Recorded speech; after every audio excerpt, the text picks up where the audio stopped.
मेरा नाम स्नेहलता डेविड है और मेरे हस्बैंड का नाम रेवरेंड मैक्सवेल डेविड है और हम लोग के 2 बच्चे हैं।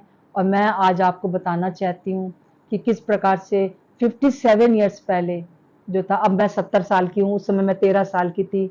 जब 13 साल की थी, कैसे मैंने प्रभु यीशु मसीह को जाना और उसको अपने जीवन में लिया और उससे मुझे आशीष मिली।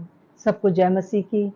करीब 57 ईयर्स हो गए और इस 57 ईयर्स में मैंने एक ही बात को जाना है कि प्रभु यीशु मसीह जिंदा है और वो हमें बहुत प्यार करता है, मुझे बहुत प्यार करता है, आपको बहुत प्यार करता है, आप चाहे जैसे भी हैं।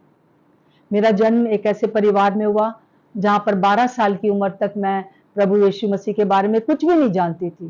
केवल इतना जानती थी जो मैंने मूवीज में देखा था कि किस प्रकार से माइकल दारू पी के दंगा करता है और हेलन जो है वो क्रॉस लटका के डांस करती है। सो मैं उतना ही जानती थी, ईसाइयों के बारे में जानती थी, यीशु मसीह के बारे में नहीं जानती थी।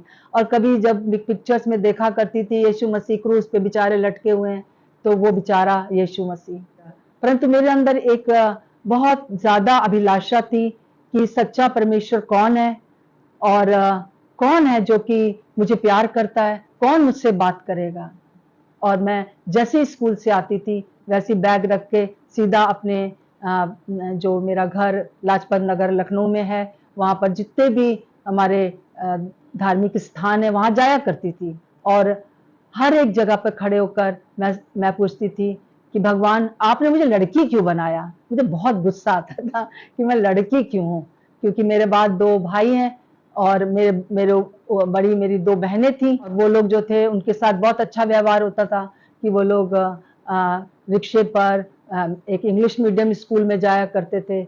और मेरी माँ ने बहुत ही ज़्यादा ज़बरदस्ती करके हम लोग को तीनों बहनों को एक छोटे से स्कूल में, जो कि बान वाली गली में हमारे लखनऊ में, और वहाँ पर एक खुंजी इंटरमीडिएट स्कूल था जिसका नाम भी मुझे अच्छा नहीं लगता था।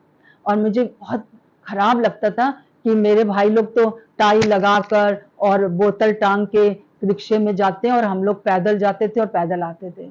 ऐसा क्यों है ना, मुझे लगता था कि लड़की होने की वजह से ऐसा है।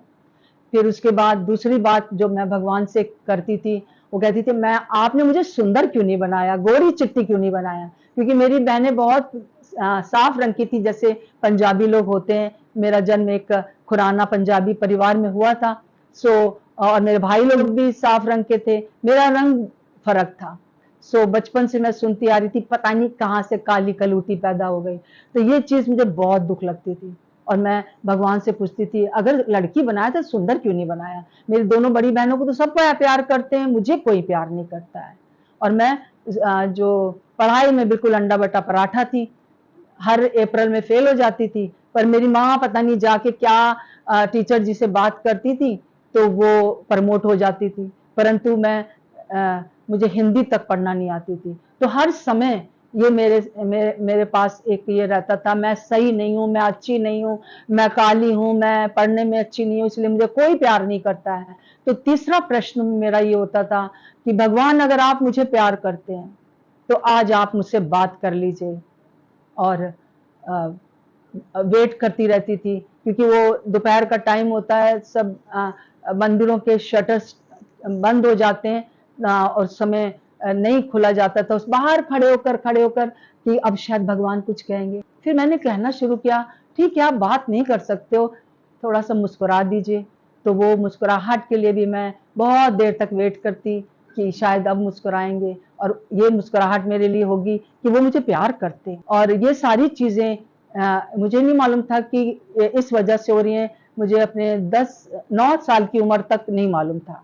पर एक दिन ये हुआ कि मेरी बहनें, जो बड़ी बहनें थी और उनकी और फ्रेंड्स थी, वो मुझे अपने साथ खेल नहीं खिलाती थी और मुझे हमेशा बाहर कर देते थे वो लोग। तो अक्सर मैं लड़कों के साथ खेला करती थी पर वो लोग मुझे नहीं खिलाते थे, जैसे वो चूल्हा चक्का जैसे उन दिनों में हुआ करता था। आजकल तो वो सब बंद हो गया है, परंतु खूब लड़कियों के खेल अलग होते थे। सो मैं एक बार उनके पास गई और मैंने उनके जो उन्होंने चूल्हा बना रखा था उसमें एक लात मारी और मैं भाग गई। मैंने कहा तुम लोग मुझे नहीं खिलाओगे, मैं तुम्हारा खेल बिगाड़ूंगी। सो मेरी बहन मेरे पास आई जो जस्ट मुझसे जब बड़ी थी, मेरी दो बड़ी बहनें थी, एक जो जस्ट मुझसे बड़ी थी, उसने मुझे कहा कि तू ना अपनी माँ की तरह भैंस है। तो मैं थोड़ी देर रुक गई।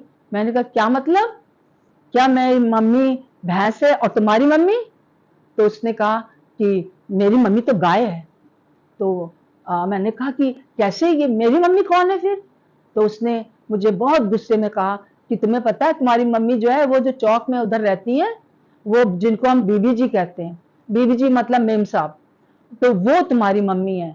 और मेरी मम्मी तो ये श्यामा मम्मी है जो जिनके पास हम लोग रहते हैं, और तुम और तुम्हारे दोनों भाई और तुम्हारी ये छोटी बहन ये भी उसी के बच्चे हैं, हम लोग के घर में रहते हो तुम लोग।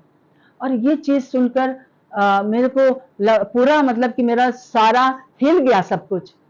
और मैं तब समझ पाई क्यों मुझे मतलब मम्मी जो है मुझे बहनों को, बड़ी बहनों को अपने पास सुलाती थी और मुझे पित्याने सुलाया जाता था। ये छोटी छोटी बातें थी, पर एक छोटे बच्चे को, 10 साल के, 8 साल के, 9 साल के बच्चे को बहुत फील होता है। और इस तरह से मेरे जीवन में ये सारी बातें आती रहीं। और एक दिन फाइनली ये हुआ कि उस समय मैं करीब 11 साल की थी, और मेरी जो बड़ी बहन, सबसे बड़ी बहन है, उनके कुछ चूड़ियां रखी थी बॉक्स में। तो उन चूड़ियों को मैं देखने लगी उठाकर, और थोड़ा सा एक दो चूड़ी अपना पहन भी लिया। तो उन्होंने मुझे देख लिया और उन्होंने एक एक चूड़ी जो थी अपनी ईंटे से तोड़ दी और कहा, काली कलूटी तूने मेरी ये चूड़ियां छुई, अब मैं से नहीं पहनूंगी। सो ये चीज मेरे लिए एक बहुत ही दुखदाई थी। हालांकि ऐसा नहीं, वो मुझे प्यार भी करते हैं, अभी तक मुझे बहुत प्यार करते हैं।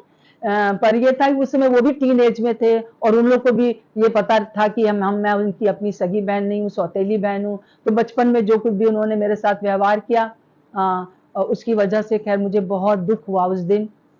और मैंने एक दिन प्लान कर लिया, और जिस दिन घर में थोड़ा इधर उधर सब लोग थे, मैंने अपने छोटे भाई बहन को तैयार किया और और मैंने अपनी छोटी बहन को गोदी में लिया। और ये जो बीबी जी थी, ये चौक में रहती थी, और ये मतलब मेरी माँ थी, जैसे उसने बताया था। और वो बर्थडेज पर या कोई ऐसी फंक्शन होता था, उनके घर जाते रहते थे, तो मुझे उनका घर मालूम था। तो मैं पीछे वाले दरवाजे से निकलकर अपने दोनों भाइयों को लेकर और बहन को लेकर, एक का हाथ पकड़ा, उसने दूसरे का हाथ पकड़ा, और बहन को मैंने हाथ गोदी में लिया। बहुत जोर से थकावट लग रही थी, परंतु मैंने कहा कि नहीं, आज तो हम अपनी माँ के पास जाएंगे जाएंगे। और हम उनके घर पहुंच गए। और जैसे ही मेरी माँ ने हम लोग को देखा कि तुम लोग कैसे यहाँ आ गए, तो हमने कहा ये बताओ कि हम आपके बच्चे हैं कि नहीं है, मैं तुम्हारी बेटी हूँ। तो उन्होंने कहा हाँ हो। तो तुमने हमको वहां क्यों डाल रखा है, अब हम यहीं रहेंगे और मैं तुम्हारा सारा काम करूंगी, झाड़ू लगा दूंगी, पोछा कर दूंगी, पर हमें अपने घर रखो। ये सुनकर जो था, मेरी जो मदर थी, वो बहुत जोर जोर से रोने लगी। और खैर इसी बीच में उन्होंने अम्मा को, मेरी दादी को कहला भेजा कि जाके बोलो कि बच्चे मेरे पास है। मेरी दादी बहुत अच्छी स्वभाव की थी, और वही थी एक तो थोड़ा सा जो मुझे लगता था कि ये मुझे प्यार करती हैं और मेरा साथ देती हैं, मुझे खाना पीना करती हैं। उनके साथ 4 बजे उठ जाती और पूजा करती, उपवास रखती, और वो मुझे कहती बेटा तू अभी बहुत छोटी है। तो मैं तब भी कहती थी नहीं नहीं, मुझे भगवान से बात करना है। इस प्रकार से मेरी माँ ने कुछ मुझे, हम लोग को बता रही थी वो, कि मुझे बताने की कोशिश कर रही थी कि तुम्हारी पहली मम्मी थी, उनकी बेटियां भी थी, परंतु पापा ने मुझे नहीं बताया था, इसलिए हमने उनसे शादी कर लिया।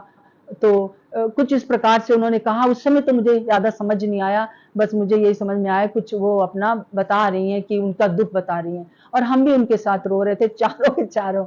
सो एक बहुत ही वैसा टाइम था। और फिर खैर समझा बुझा के मेरी मम्मी ने मेरे दोनों भाइयों को और मेरी बहन को तो अम्मा के पास फिर से छोड़ दिया, जहाँ मेरी मदर सौतेली माँ रहती थी। उनको मुझे सौतेली माँ कहने में अच्छा नहीं लगता है, क्योंकि वो वाकई में बहुत अच्छी स्त्री हैं।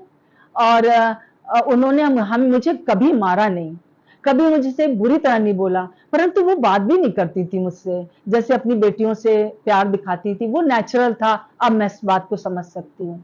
1 साल मैं अपनी माँ के पास रही, और वहीं से मैंने 5th क्लास पास तो नहीं किया, क्योंकि मैं कभी पास नहीं हुई थी। और मेरी मम्मी ने जाके कुछ बात करी टीचर जी से, और फिर मुझे वो शायद ये कहती थी कि मैं अब की गर्मी की छुट्टी में हम बहुत पढ़ाएंगे, इसको बहुत पढ़ाएंगे, और आप बस इस बार कर दीजिए, और मुझे दूसरे क्लास में भेज दिया जाता था। मैं 5th क्लास में आ गई थी, और मेरी माँ ने मुझे एक यहाँ पर लालबाग मेथोडिस्ट स्कूल है उसमें डाल दिया, जिसमें हॉस्टल था, और उन्होंने यही समझा कि वहाँ हॉस्टल में डाल देंगे। और जब मुझे हॉस्टल में जाना पड़ा 6th क्लास में, और मैं उस समय बहुत दुखी होती थी, क्योंकि वहाँ पर फिर शाम को बहुत बुरा लगता था।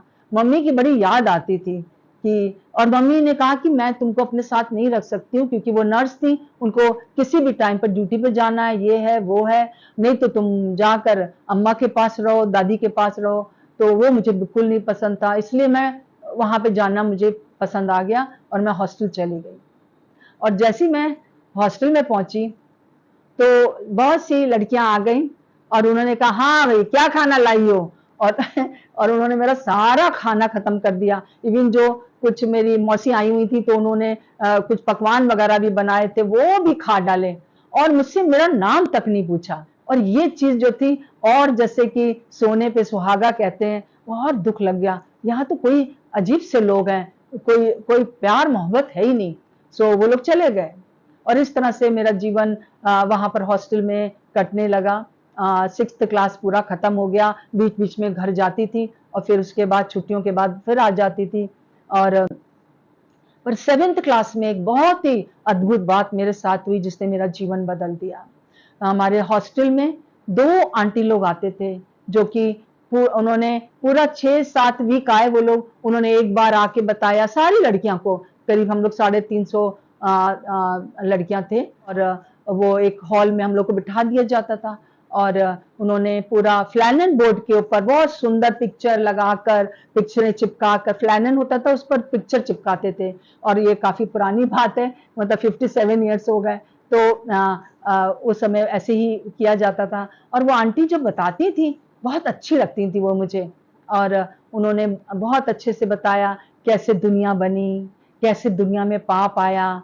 फिर दूसरी बार आए वो, और उन्होंने कहा कि पाप को दूर करने के लिए प्रभु यीशु मसीह आ गए, और यीशु मसीह का चरित्र उनको बताया गया, उनका बर्थ बताया गया, और मुझे बहुत अच्छा लगता था उनका बताना। और यीशु मसीह के बारे में जब वो बताने लगी, और हर बार उनके मुंह से हमेशा 2-3 बार ये सेंटेंस निकलता था, प्रभु यीशु मसीह बच्चों को बहुत प्यार करते हैं।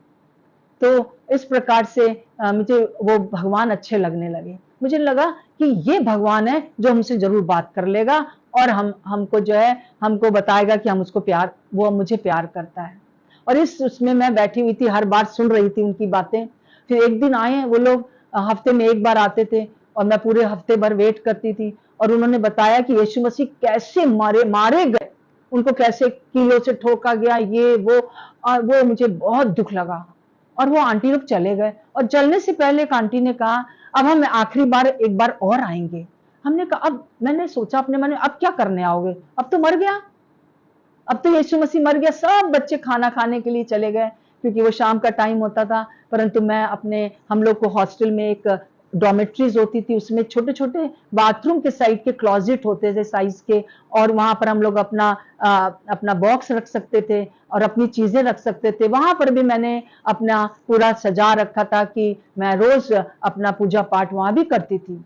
सो वही प्रश्न मेरे रोज रहते थे कि आपने मुझे लड़की क्यों बनाया, लड़की बनाया तो सुंदर क्यों नहीं बनाया, और सुंदर नहीं बनाया तो बुद्धि दे देते, मैं अच्छे से पढ़ पाती, और मुझे पढ़ने का तो बिल्कुल ही मन नहीं करता था। और मुझे कोई प्यार नहीं करता, अगर प्यार करते हो तो मुझसे बात करो, मुस्कुराओ।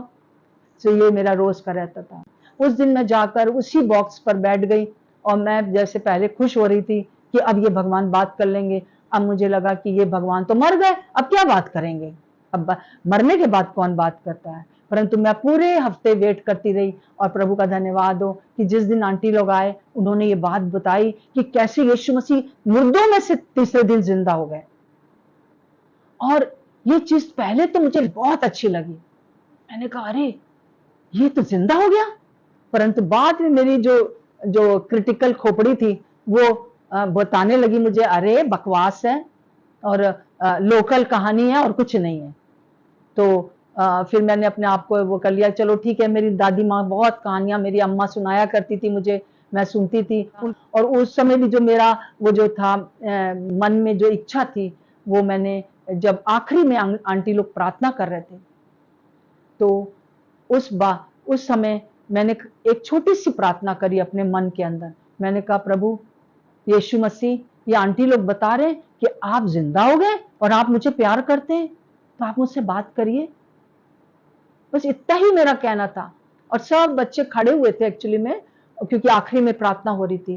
तो मैंने उस समय एक बात को महसूस किया कि मेरे इस जगह के ऊपर एक जैसे दिए की रोशनी होती है, वो जलना शुरू हुआ। और वो रोशनी जैसे बढ़ती जा रही थी, बढ़ती जा रही थी, और उस रोशनी ने मुझे पूरा घेर लिया।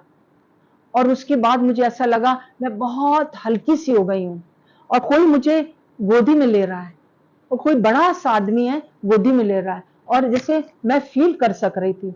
और मेरे एक आवाज आई, मेरे अंदर एक आवाज आई। मेरा घर का नाम रानी है। मेरे अंदर एक आवाज आई, रानी मैं तुझे बहुत प्यार करता हूं। और इस सेंटेंस ने मेरा जीवन बदल दिया। प्रभु का धन्यवाद हो। और उस दिन वो आंटी लोग उसके बाद से कभी हमसे मिलने नहीं आए, ना मेरे पास बाइबल थी। और मैं उस दिन भी खाना नहीं खाई, और उसी क्लोजेट में जाकर, जहाँ छोटा सा कमरा, जो पूरे हॉल के अंदर एक छोटे छोटे क्लोजेट्स बने हुए थे, जो हमको दिए जाते थे हर एक लड़की को एक, उसमें बैठ गई। मैंने कहा, मुझे कुछ नहीं चाहिए, मुझे मम्मी पापा तुम आओ या ना आओ मुझसे सैटरडे को मिलने, मुझे कुछ कोई नहीं चाहिए। मुझे एक ऐसा ईश्वर मिल गया है जो जिंदा है, और वो मुझसे बात करता है, और वो मुझे प्यार करता है। और मैं बहुत खुश थी, बहुत खुश थी। तो ऐसा खुशी थी, ऐसा लग रहा कि वो चक्की जो दिमाग में चल रही थी, ठप से रुक गई। ऐसा कोई दौड़ दौड़ रही थी, वो दौड़ थम गई। और उस समय मैं सिर्फ 13 साल की थी, 7th क्लास में। मेरे पास बाइबल नहीं थी। फिर मैंने कुछ क्रिश्चियन लड़कियों से राती में बाइबल लिया, और मैं सुबह 3 बजे उठ गई।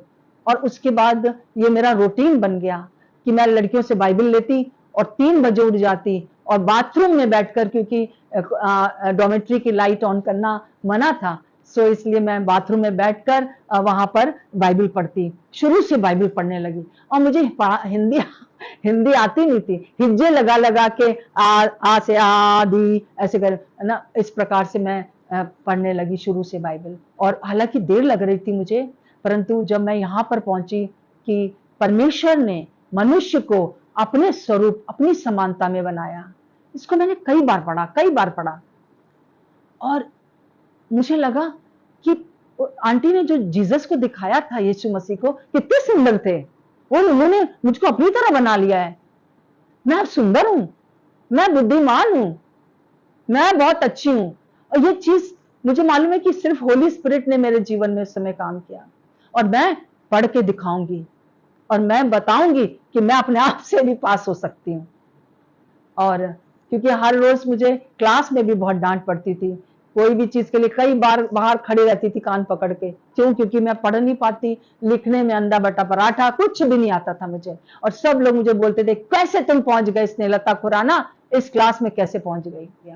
और उस समय ऐसा लगता था जब मैं बाइबल पढ़ती थी कि जैसे बाइबल में से कोई मुझसे बात कर रहा है। तो 2 बातें बहुत अच्छी हुई। एक तो मैं प्रभु को और ज्यादा उत्पत्ति में ही बहुत कुछ मैंने जान लिया उसको। और फिर उसके बाद दूसरी बात ये हुई कि मेरी हिंदी बहुत अच्छी हो गई थी। पहले के 2-3 चैप्टर तो पता नहीं शायद महीनों लग गए मुझे, परंतु उसके बाद मैं पढ़ने लगी, हिंदी आ गई पढ़ना।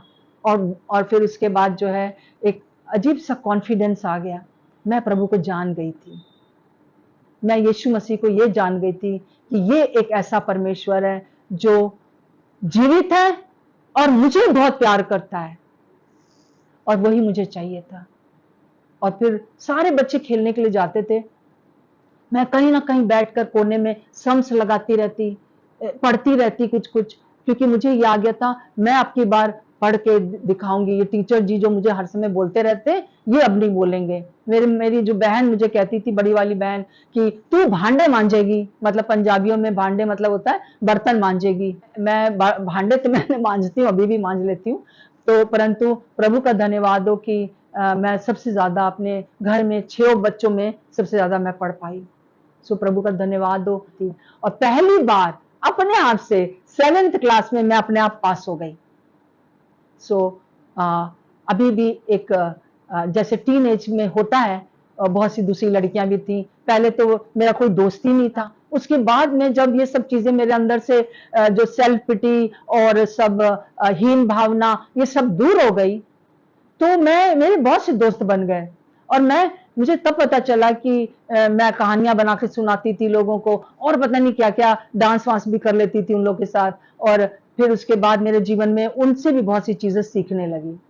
यीशु मसीह को तो मैंने नहीं छोड़ा, परंतु मेरे अंदर कुछ और भी चलने लगा जो टीन एज में बच्चों में चलता है। जब 9th क्लास में आई तो उस समय जो था हमारे हमें हमें जहां पर प्रार्थना के लिए ले जाया जाता था, वहां पर एक बड़े प्रचारक आए हुए थे। सब लड़कियां जाती थी, तो वहां पे क्योंकि एक क्रिश्चियन स्कूल था, तो वहां पे एक बड़े प्रचारक आए थे और वो रोज 4 दिन की मीटिंग थी और वो रोज ये बात बोलते थे। वो सब क्रिश्चियन लोग थे जो बैठे थे वहां पर, उनसे बोलते थे, आप लोग जो हैं प्रभु को तो, आप क्रिश्चियन तो हैं, प्रभु को जानते हैं, परंतु प्रभु को ग्रहण नहीं किया है। देखिए प्रभु यीशु मसीह आपके दिल के दरवाजे पर खड़ा हुआ खटखटा रहा है।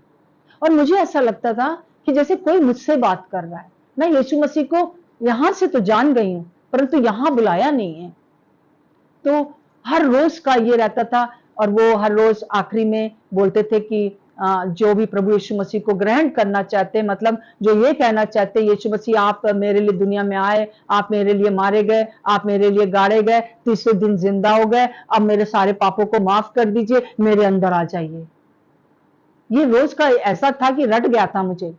और और वो आगे बुलाते थे और सब लोग आगे जाते थे। सो मैं सोचती थी कि मैं नहीं जाऊंगी, कि मेरे से जो बड़ी वाली सिस्टर थी वो भी मेरे साथ आ गई थी पढ़ने के लिए वहां पर, वो भी वहां पर थी। तो मैं डरती थी कि कहीं ऐसा ना हो घर में पता चल जाएगा तो मुझे स्कूल से, हॉस्टल से निकाल लिया जाएगा, क्योंकि अब मुझे हॉस्टल अच्छा लगने लगा था। तो मैं बैठी रहती थी और मैं कहती थी जो भी मुझे करना, मैं यहीं पर बेंच पर बैठ के ही आपको बुला लेती हूँ। पर आखिरी दिन जब वो लोग ये वाला गाना गा रहे थे, तेरे दिल के द्वार पर यीशु खटखटाता, खोलो तुम दरवाजा, वो है आना चाहता। ये जब गाना हो रहा था और हम लोग जो लड़कियां थी बिल्कुल बीच में बैठे हुए थे और दरवाजे हमसे बहुत दूर थे और बहुत बड़ा वो हॉल है।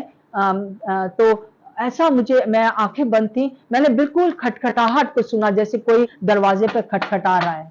और मैंने एकदम से इधर उधर देखा तो दरवाजा तो बहुत दूर है, खटखटाहट कैसी हो रही है। फिर भी मैंने अपने मन को वो किया कि मुझे आगे तो मैं नहीं जाऊंगी।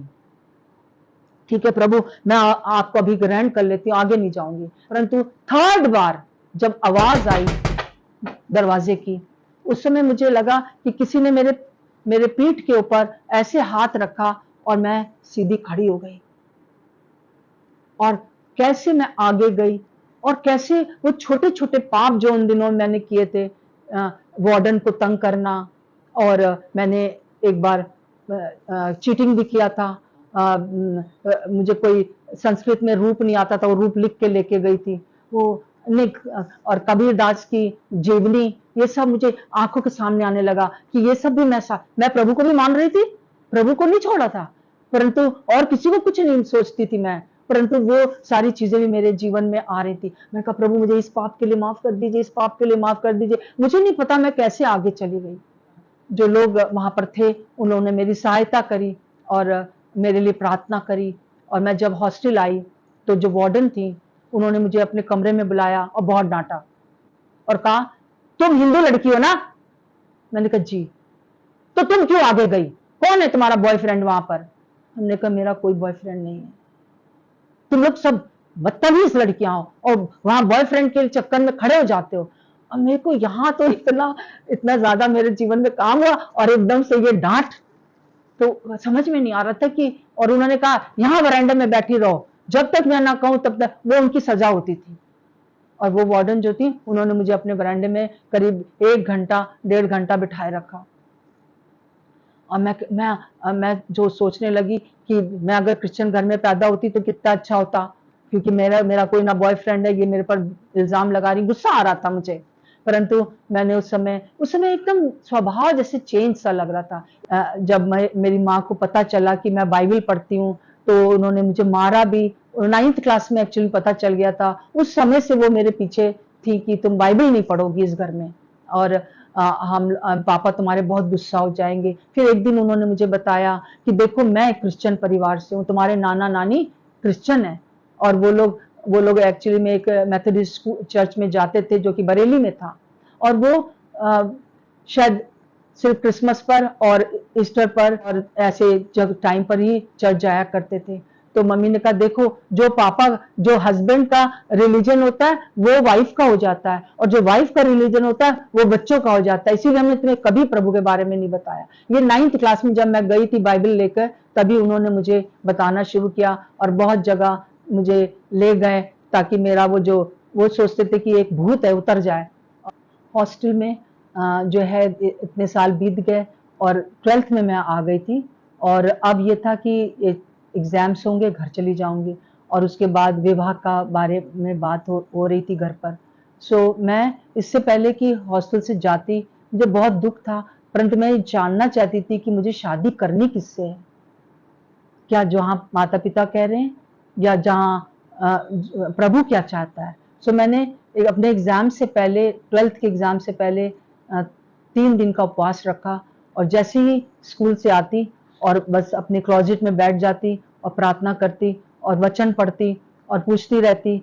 और तीसरा दिन जो आया, तो उस दिन मुझे एक वचन मिला, और वो मेरे जो मैं पढ़ रही थी उसी में से था, और उसमें को मैंने कई बार पढ़ा, और उससे मुझे पता चला कि मुझे विवाह जो है एक विश्वासी से करना चाहिए। और वो था 2 कुरिन्थियों उसका 6 का 14। अविश्वासियों के साथ असमान जुए में ना जुटो, क्योंकि धार्मिकता और अधर्म का क्या मेलजोल, या ज्योति और अंधकार की क्या संगति, और परमेश्वर का बलियाल के साथ क्या लगाव, या विश्वासी के साथ अविश्वासी का क्या नाता, और मूर्तियों के साथ परमेश्वर के मंदिर का क्या संबंध, क्योंकि हम तो जीवते परमेश्वर के मंदिर हैं। जैसा परमेश्वर ने कहा है, मैं तुम में बसूंगा और उनमें चला फिरा करूंगा, और मैं उनका परमेश्वर होऊंगा और वे मेरे लोग होंगे।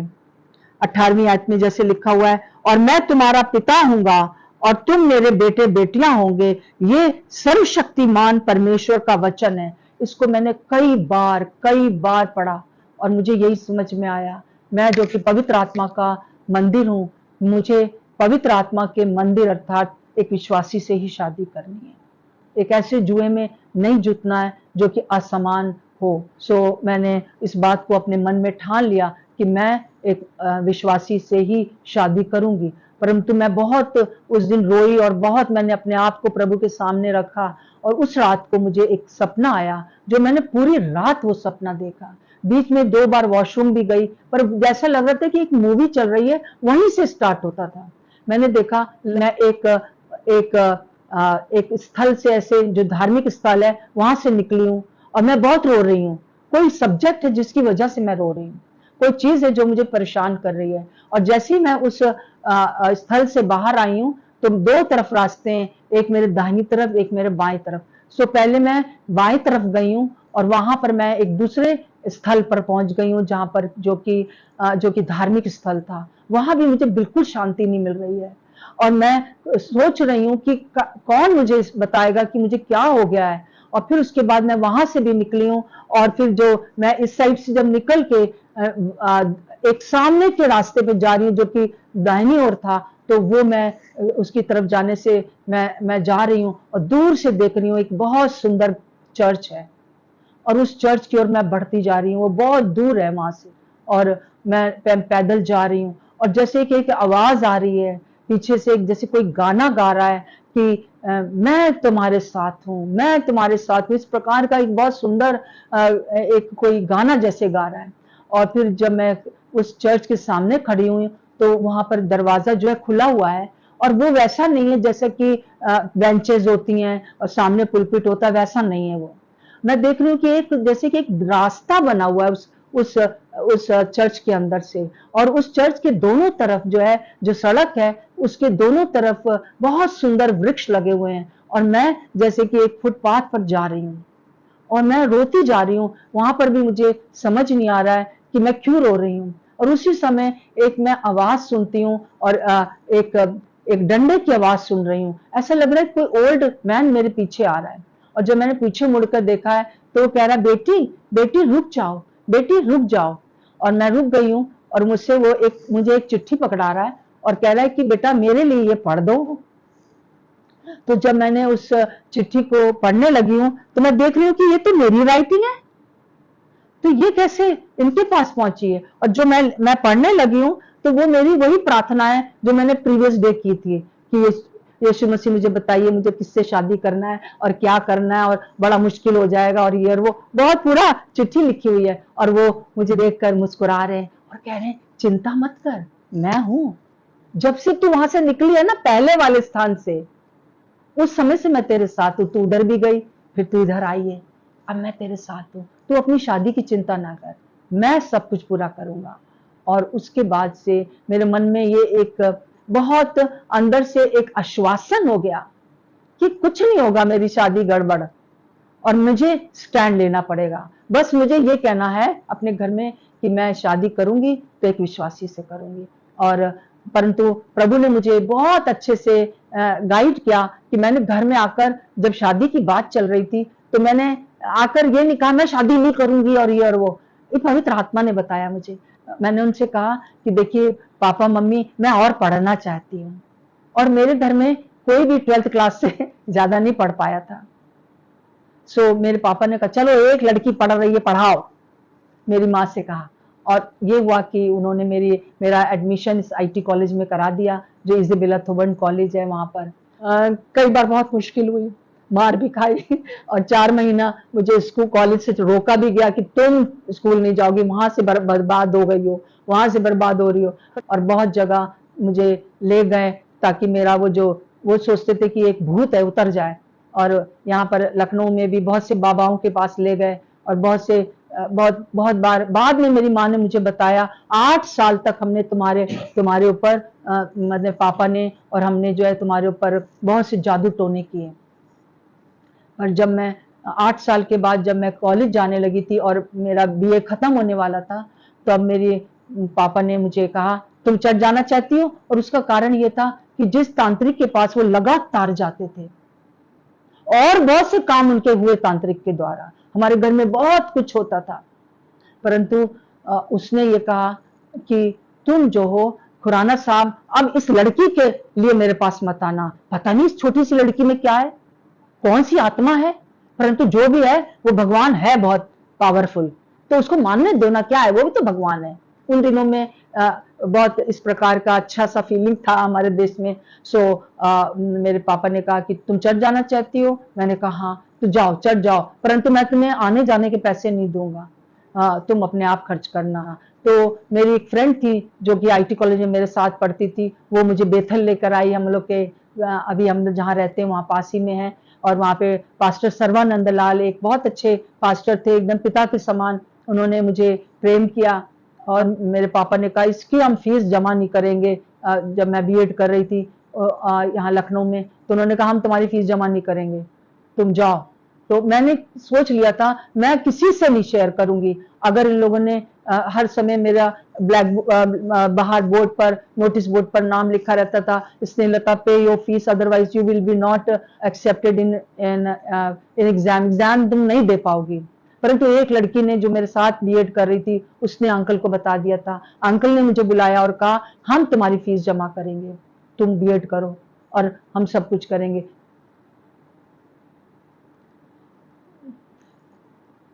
जब इस सारी बीच में जब मेरे मम्मी पापा इसलिए मुझे नहीं गुस्सा करते थे, या मेरे पापा मुझे इसलिए नहीं इनकार करते थे मेरा कि वो मुझे नफरत करते हैं, परंतु कोई भी पिता या माता नहीं चाहते थे, क्योंकि उनको पहले से फियर था कि मेरी वाइफ क्रिश्चियन परिवार से है, दूसरी वाइफ, और अब ये कहीं मुझे भी क्रिश्चियन ना बना ले, मेरे बच्चों को भी क्रिश्चियन ना बना ले।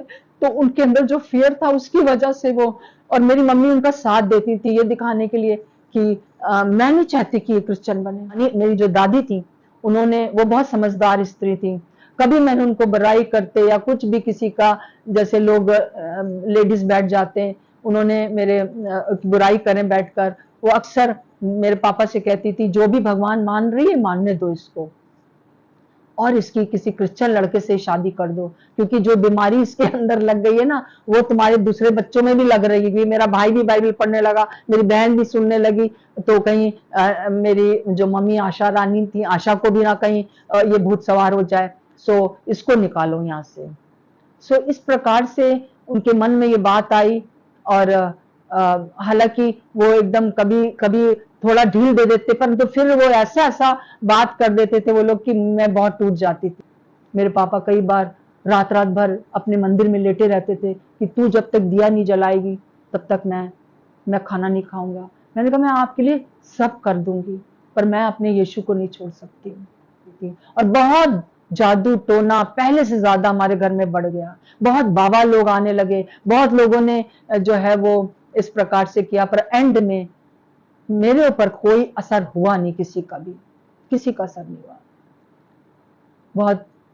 और उसने ये बात कही बाबा ने कि इसको हम नहीं बदल पा रहे हैं, और अब अगर आप हम लोग कुछ करेंगे हमारे ऊपर इफेक्ट होगा, तुम्हारे पर इफेक्ट हो जाएगा। इसलिए मेरे पापा बहुत डर गए और मुझे जो है वो चर्च जाने लगी। अंकल सर्वानंद लाल, उनसे आकर मेरी मदर मिली और कहीं कि इसको हम लोग चाहते क्रिश्चियन लड़के से शादी हो जाए, क्योंकि मेरे छोटी बहन की शादी लग गई, मेरे छोटे भाई की शादी हो गई, और उनको लगता था मेरी उम्र निकली जा रही है।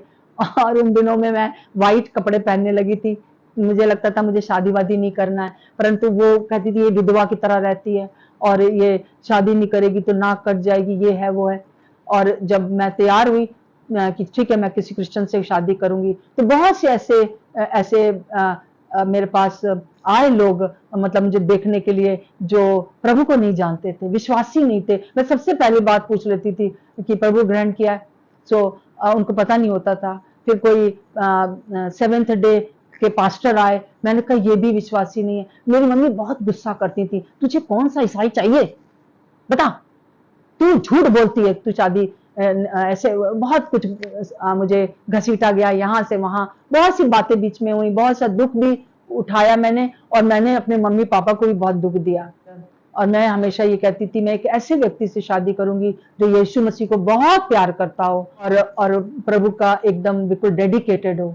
और मैंने, मेरे मन में आया एक दिन, इसीलिए मैंने उनसे कहा कि आप अंकल सर्वानंद लाल से मिलिए, जिससे वो अंकल कह देंगे शादी करने के लिए मैं कर लूंगी, क्योंकि वो हमेशा यही बोलते थे कि हमको एक विश्वासी से शादी करना चाहिए, और उनको मेरे बारे में बहुत कुछ पता हो गया था।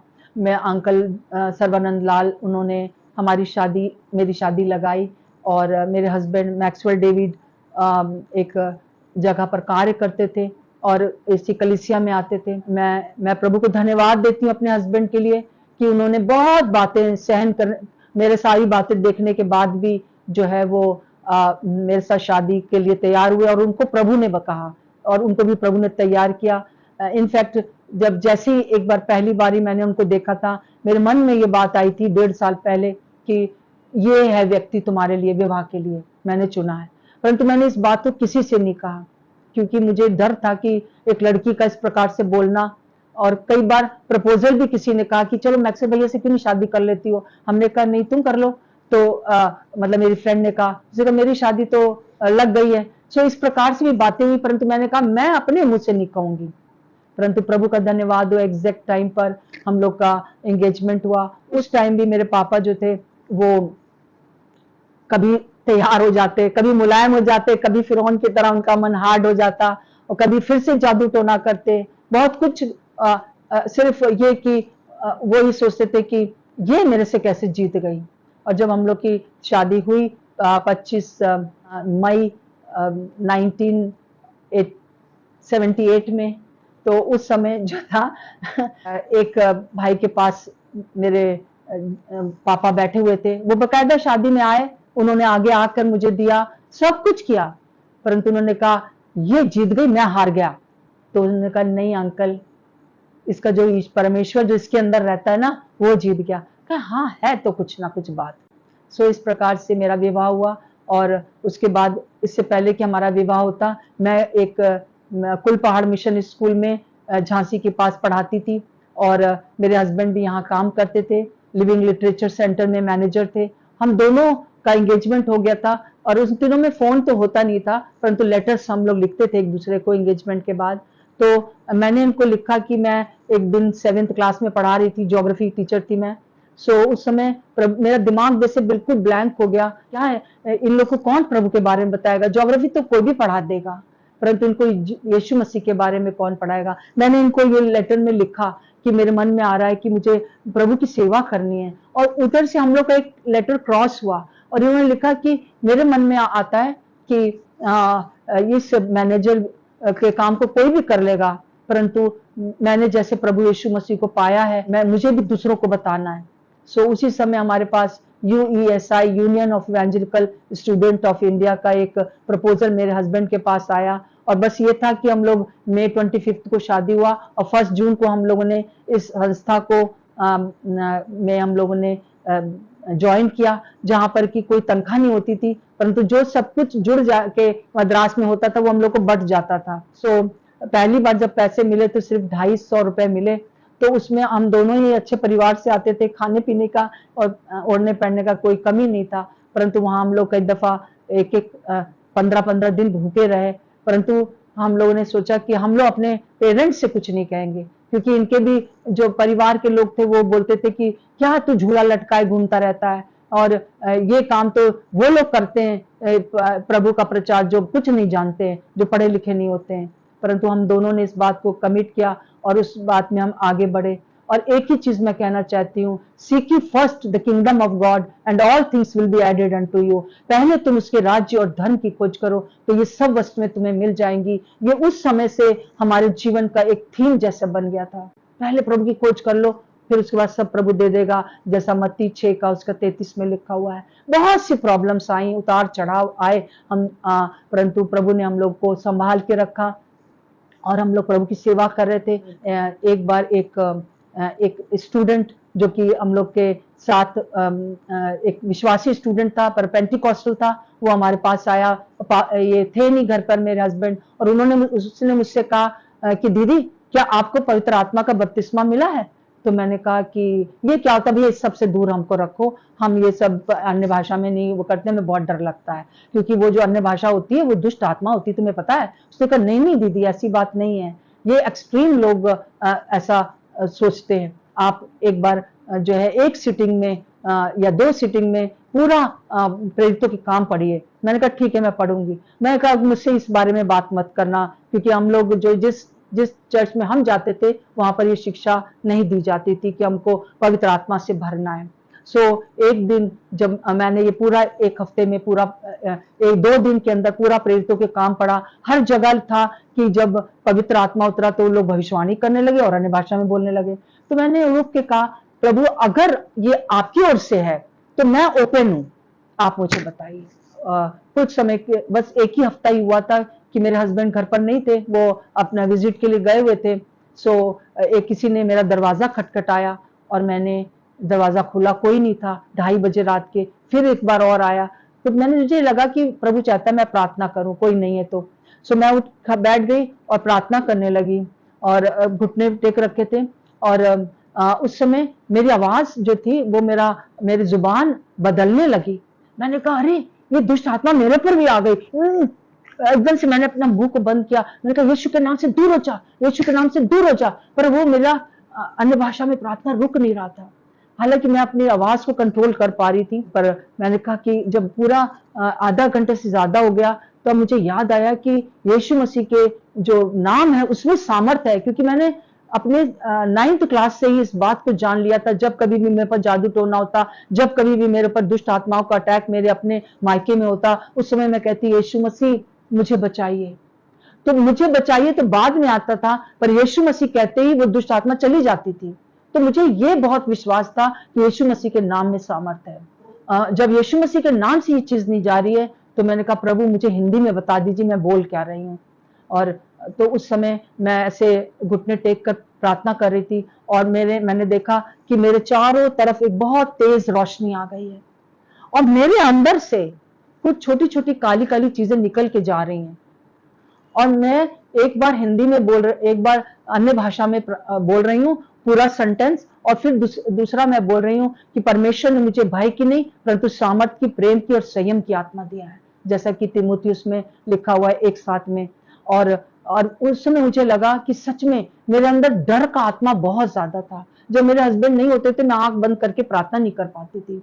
मुझे लगता था कोई पीछे बैठा है कोई, क्योंकि ऐसे बैकग्राउंड से आई थी कि वहां जहां पर कि बहुत ज्यादा दुष्ट आत्माओं का प्रभाव था और बहुत सी चीजें मैंने अपनी आंखों से देखी थी, अपनी आंखों से मेरी लड़ाई जैसे कि हुआ था, वो डर मेरे अंदर बैठा हुआ था और वो चीज निकलने लगी और मैं घंटों उस बात को बोलती गई, अन्य भाषा में प्रार्थना करना। और उसके बाद जो था मेरा जीवन बिल्कुल बदल गया। किसी को प्रभु के बारे में बताते थे समझ नहीं आता था लोगों को, उसके बाद सबको एकदम एक बार में समझ में आने लगा। कहते अब नेक्स्ट बताइए क्या करना है। और मुझे अपने पर विश्वास नहीं होता था, फिर मैं उनको दोबारा बताती थी क्योंकि वो पहले का एक्सपीरियंस था। हम प्रभु की सेवा में थे, मेरे पास दोनों बच्चे भी छोटे छोटे थे उस समय। पहले मैं बहुत अच्छा व्यवहार दूसरों के साथ कर पाती थी पर अंदर कुछ ना कुछ कड़वाहट रहती थी, पर क्षमा करने लगी। मुझे वचन बहुत समझ में आने लगा, जैसे कि पढ़ो और समझ में आ रहा है कि वचन क्या। और उन्हीं दिनों में मेरे पर अटैक भी हुआ कि मेरी जो बेटी छोटी सहायता थी वो 3 साल की थी और उसके ऊपर मेरे परिवार में से किसी ने जादू टोना किया था और मुझे समझ में नहीं आता और मैं 3 दिन से लगातार अन्य भाषा में ही प्रार्थना कर रही थी और वो अपनी आंखों से देख पा रही थी मेरी बेटी। और उसने मुझे जब रात में भी मैं अपना एक हाथ मेरा उठा हुआ था, 2:30 बजे का टाइम था और जिसने भी भेजा था वो मृत्यु भेजी थी हमारे घर के ऊपर। सो मैं ऐसे हाथ उठा के अन्य भाषा में प्रार्थना कर रही थी। एक छोटी सी झपकी मुझे आई, मैंने सपने में बड़ा अजीब सी बात देखी और उसी समय मेरी बेटी भी उठ के खड़ी हो गई और कहने लगी देखिए मम्मा देखिए खड़ी है दुष्ट आत्मा, ये कोई खड़ा है हमारे दरवाजे पर। और मैं एकदम से उठी और मैंने कहा मुझे मालूम है तुझे किसने भेजा है, जाओ यीशु के नाम से, मेरे घर को छोड़ के जाओ, तुम्हारा कोई अधिकार नहीं है। ये सब चीजें पहले करना मुझे बहुत डर लगता था। अगर कोई दुष्ट आत्मा से ग्रसित व्यक्ति को देख भी लेती थी तो मैं दूसरों के पास भेज देती थी। पर उसके बाद से जो था वो मेरा अंदर जो 3 दिन से जो अन्य भाषा चल रही थी उस टाइम के लिए प्रभु ने मुझे तैयार किया था और उसके बाद से वो चीज जो थी मेरे घर से दूर हो गई। मिला मैं यही कहना चाहती हूँ कि पवित्र आत्मा का बपतिस्मा होता है और अन्य भाषा है, परंतु हम लोगों ने जो है जो जब शुरू हुआ तो क्या है कि एक ग्रुप है जो कि बहुत एक्सट्रीम चले जाते हैं, जैसे वो कहने लगते हैं तुमने अगर प्रभु को पवित्र आत्मा बपतिस्मा नहीं मिला तो तुमको जो है तुम नरक चले जाओगे। गलत है वो। जैसे ही हम प्रभु को ग्रहण करते हैं पवित्र आत्मा हमारे अंदर आ जाते हैं और हमारा नाम जीवन की पुस्तक में लिख जाता है। परंतु पवित्र आत्मा के बारे में जो हम देखते हैं कि अन्य भाषा में बोलना और बहुत सी चीजें प्रभु हमको देने लगता है, तो वो एक प्रभु का अभिषेक होता है जो हमें चाहिए। और दूसरी तरफ जैसे जिस पहले मैं जाती थी जहां पर वहां पर बोलते थे ये नहीं होना है, बिल्कुल नहीं होना है, ये भी गलत है। दोनों का जो एक्सट्रीम है उसको हटकर हमको बीच में आना है। ये मैंने सीखा अपने आप से इस बात को कि पवित्र आत्मा है, अन्य भाषा है, सारे गिफ्ट्स हैं और उसके बाद बहुत से गिफ्ट्स ऑपरेट हुए, बहुत से मैंने विजन्स देखे, बहुत सी बातें प्रभु ने मुझे मेरे जीवन में की और हम लोग प्रभु की सेवा के लिए आगे बढ़ते गए। और उसके बाद से हमारी सेवा में बहुत प्रभाव आया और हम लोगों ने स्टूडेंट्स के साथ साथ जो है हमने ज्यादातर मैरिज काउंसलर हम लोग बने और इसमें बहुत से जो परिवार थे, मैं और मेरे हस्बैंड ने भी मेरे हस्बैंड को ये दर्शन हुआ कि किस प्रकार से शैतान जो है जो विश्वासी घर हैं, परिवार हैं, उनको तोड़ना चाहता है। उन्होंने प्रभु से कहा कि अगर शैतान इतना ज्यादा ईगर है, वो तोड़ना चाहता है, तो मैं और मेरा परिवार खड़ा होगा कि हम अपने क्रिश्चियन परिवारों को परमेश्वर के वचन के फाउंडेशन पर खड़ा करेंगे। हम लोग 45 ईयर्स से प्रभु का इस प्रकार से कार्य कर रहे हैं। प्रार्थना के लिए प्रभु ने हमारा अभिषेक किया। मेरे बच्चे छोटे ही थे, 80s की बात है, और मुझे सिर्फ जो था छोटे छोटे बाइबल ग्रुप में लेती थी स्टूडेंट्स के, परंतु मैं बहुत बड़ी शिक्षा में कभी नहीं गई। पर एक बार एक दूसरी ऑर्गेनाइजेशन ने मुझे ऑफर किया कि आपको जमशेदपुर जाना है, वहाँ लेडीज मीटिंग है, वहां पर आपको बोलना है। मैंने कहा नहीं भाई, मैं कहाँ, मैं नहीं बोल सकती, उस समय मैं 34 या 33 की होंगी। तो मैंने कहा नहीं नहीं, मैंने बस छोटे छोटे ग्रुप्स में ही प्रभु की सेवा करी है। तो उन्होंने कहा नहीं, तुम कर सकती हो, तुम जाओ। मेरे हस्बैंड ने भी मुझे एनकरेज किया। सच में मैं प्रभु को धन्यवाद देती हूँ कि उन्होंने जो एनकरेज किया तो मैं जा सकी। बच्चों को उन्होंने देखा पूरा एक हफ्ता। ये हुआ कि सब लोग लेडीज लोग शाम को आते थे प्रार्थना के लिए। पहली बार जब मैं खड़ी हुई सामने, मेरा गला सूख गया और मैं बिल्कुल बोल नहीं पा रही थी, क्योंकि मैंने सोचा मैं इन लोग को क्या बताऊंगी। मैं सब कुछ मेरा दिमाग से आउट हो गया था।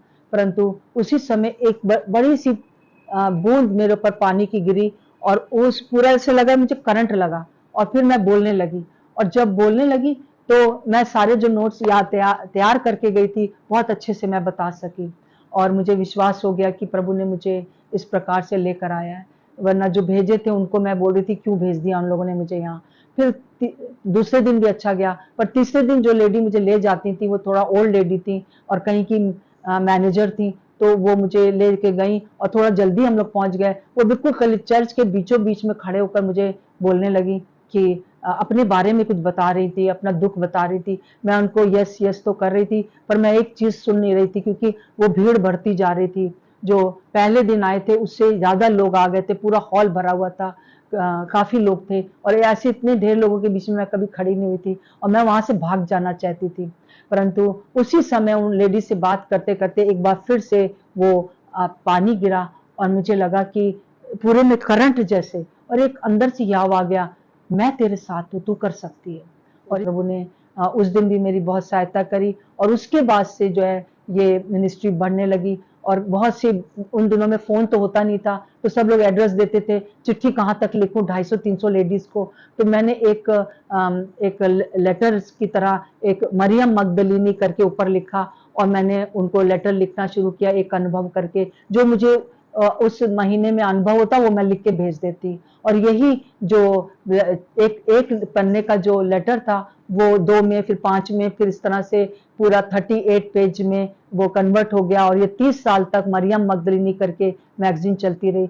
मैं एक ऐसी स्त्री थी जो कि बहुत डरपोक और अपने आप को बिल्कुल बेवकूफ समझने वाली, कुछ नहीं कर सकूंगी, परंतु प्रभु ने मुझे जो है उठा के खड़ा किया। आप भी अगर इसी बातों में हैं कि मैं कुछ नहीं कर सकता, मैं कुछ नहीं कर सकती, मुझे जो लोगों ने आपको कहा है, मुझे किसने कहा था, मुझे मेरे घर वालों ने मुझे कहा था, टीचर्स ने कहा था, वो मेरे दिमाग में भरा हुआ था। पर जिस दिन प्रभु यीशु मसीह ने कह दिया कि मैं तुझे प्यार करता हूं, दैट्स ऑल।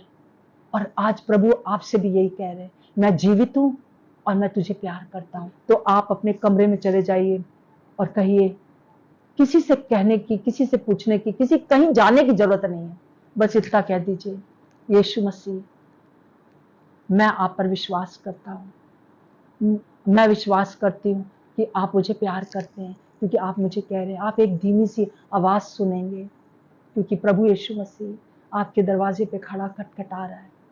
वो जबरदस्ती नहीं घुसता दुष्ट आत्माओं की तरह, वो आपका परमिशन चाहता है। और आप बस उससे ही कह दीजिए, मैं अपने जीवन में आपको इनवाइट करता हूँ। आप देखेंगे कि मुझ जैसी बेवकूफ, जिसको कि कहा जाता था कुछ नहीं कर पाएगी, प्रभु ने उसको उठा के खड़ा किया, आपको भी करेगा। Thank you so much. God bless you.